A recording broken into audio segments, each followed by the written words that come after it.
گەڕەکی تەئمیم لە بەشی چەپی شاری مۆسڵ دوای شەڕێکی سەخت و دژوار لە نێوان هێزە عێراقیەکان و چەکدارانی داعش هێدی ژیان و ئاوەدانی دەست پێ دەکاتەوە.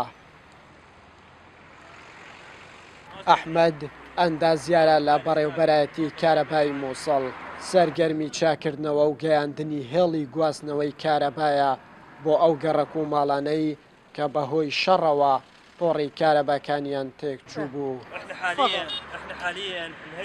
حاليا بدت الخدمات تعود شوي والله ئێمە هێوا شێواش خەریکی گەیاندنی خزمەتگوزاریەکانین.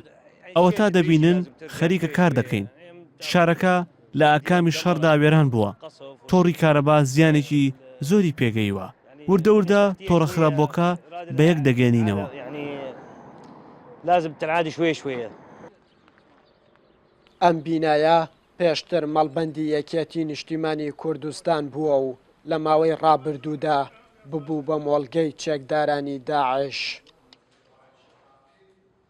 هەر چوار دەوری ئۆتۆمبیلەکە بۆم ڕێژ کراوە، دیسان ئۆتۆمبیلەکە درعکراوە بۆ ئەوەی دژ بە هێزە ئەمنیەکان بەکاری بێنن بۆ ئەوەی گولەی هێزە ئەمنیەکان لە سیارەکەیاندا نەچێتە خوارەوە.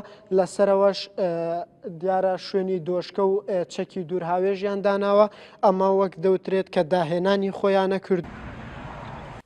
لێرە ژیان و بژێوی هێندە زەحمەت دابین دەکرێت. خێزانەکان بە گەورە و بچووکەوە لەسەر شەقام و ناو بازارەکان تێدەکۆشن. نرخی خواردن و پێداویستی ڕۆژانە لە توانای کڕینی هەموو ئەواندا نییە کە ئێستا لەم بەشەی مووسڵ دەژین.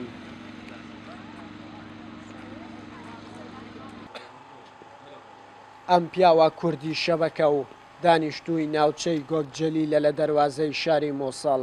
بە درێژایی مانەوەی داعش لەم ناوچەیە ئەم پیاوە لێرە ماوەتەوە.